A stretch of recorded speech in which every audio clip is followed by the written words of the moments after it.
Okay, we are back to Wonder. Part 6 is an August part. The quote for this section is, "What a piece of work is a man, how noble in reason, how infinite in faculty, in form and moving, how express and admirable, in action, how like an angel, in apprehension, how like a god, the beauty of the world."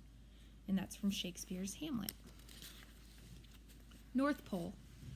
The Spud lamp was a big hit at the science fair. Jack and I got an A for it. It was the first A Jack got in any class all year long, so he was psyched.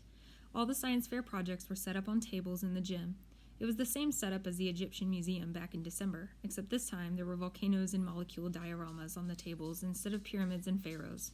And instead of the kids taking our parents around to look at everybody else's artifacts, we had to stand by our tables while the parents wandered around the room and came over to us one by one. Here's the math on that one. 60 kids in the grade equals 60 sets of parents and doesn't even include grandparents. So that's a minimum of 120 pairs of eyes that find their way over to me. Eyes that aren't as used to me as their kids' eyes are by now. It's like how compass needles always point north no matter which way you're facing. All those eyes are compasses, and I'm like the North Pole to them. That's why I still don't like school events that include parents. I don't hate them as much as I did at the beginning of the school year, like the Thanksgiving Sharing Festival. That was the worst one, I think. That was the first time I had to face the parents all at once. The Egyptian Museum came after that, but that one was okay because I got to dress up as a mummy and nobody noticed me. Then came the winter concert, which I totally hated because I had to sing in the chorus. Not only can I not sing at all, but it felt like I was on display. The New Year art show wasn't quite as bad, but it was still annoying. They put up our artwork in the hallways all over the school and had the parents come and check it out. It was like starting school all over again, having unsuspecting adults pass me on the stairway. Anyway, it's not that I care that people react to me. Like I've said a gazillion times, I'm used to that by now. I don't let it bother me. It's like when you go outside and it's drizzling a little. You don't put on boots for a drizzle. You don't even open your umbrella. You walk through it and barely notice your hair getting wet. But when it's a huge gym full of parents, the drizzle becomes like this total hurricane. Everyone's eyes hit you like a wall of water. Mom and Dad hang around my table a lot, along with Jack's parents. It's kind of funny how parents actually end up forming the same little groups their kids form. Like my parents and Jack's and Summer's mom all like and get along with each other. And I see Julian's parents hang out with Henry's parents and Miles's parents. And even the two Max's parents hang out. It's so funny. I told Mom and Dad about it later when we were walking home, and they thought it was a funny observation too. I guess it's true that like seeks like, said Mom. The Augie doll. For a while, the war was all we talked about. February was when it really was at its worst. That's when practically nobody was talking to us, and Julian had started leaving notes in our lockers. The notes to Jack were stupid, like, "You stink, Big Cheese, and nobody likes you anymore." I got notes like "freak," and another that said, "Get out of our school, orc." Summer thought we should report the notes to Mr. Rubin, who was the middle school dean, or even Mr. Tushman, but we thought that would be like snitching. Anyway, it's not like we didn't leave notes too, though ours weren't really mean. They were kind of funny and sarcastic. One was, "You're so pretty, Julian. I love you. Will you marry me? Love, Beulah." Another was, "Love your hair. XOX, Beulah." Another was, "You're a babe. Tickle my feet. XO, Beulah." Beulah was a made-up person that me and Jack came up with. She had really gross habits, like eating the green stuff in between her toes and sucking on her knuckles. And we figured someone like that would have a real crush on Julian, who looked and acted like someone in a Kids Bop commercial. There were also a couple of times in February when Julian, Miles, and Henry played tricks on Jack. They didn't play tricks on me, I think, because they knew that if they got caught bullying me, it would be big-time trouble for them. Jack, they figured, was an easier target. So one time they stole his gym shorts and played monkey in the middle with them in the locker room. Another time, Miles, who sat next to Jack in homeroom, swiped Jack's worksheet off his desk, crumpled it in a ball, and tossed it to Julian across the room. This wouldn't have happened if Miss Petosa had been there, of course. But there was a substitute teacher that day, and subs never really know what's going on. Jack was good about this stuff. He never let them see he was upset, although I think sometimes he was. The other kids in their grade knew about the war. Except for Savannah's group, the girls were neutral at first. But by March, they were getting sick of it. And so were some of the boys. Like another time when Julian was dumping some pencil sharpener shavings into Jack's backpack. Amos, who was really tight with them, grabbed the backpack out of Julian's hands and returned it to Jack. It was starting to feel like the majority of boys weren't buying into Julian anymore. Then, a few weeks ago, Julian started spreading this ridiculous rumor that Jack had hired some hitman to get him and Miles and Henry. This lie was so pathetic that people were actually laughing about him behind his back.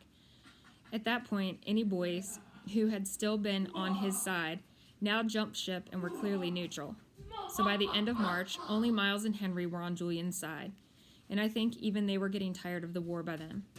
I'm pretty sure everyone stopped playing the plague game behind my back too. No one really cringes if I bump into them anymore, and people borrow my pencils without acting like the pencil has cooties.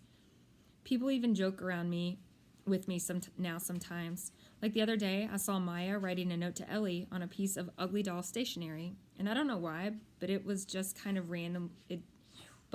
I just kind of randomly said, "Did you know the guy who created the Ugly Dolls based them on me?" Maya looked at me with her eyes wide open like she totally believed me. Then she realized I was only kidding. She thought it was the funniest thing in the world. "You're so funny, Augie," she said. And then she told Ellie and some of the other girls what I had just said, and they all thought it was funny too. Like at first they were shocked, but then when they saw I was laughing about it, they knew it was okay to laugh about it too.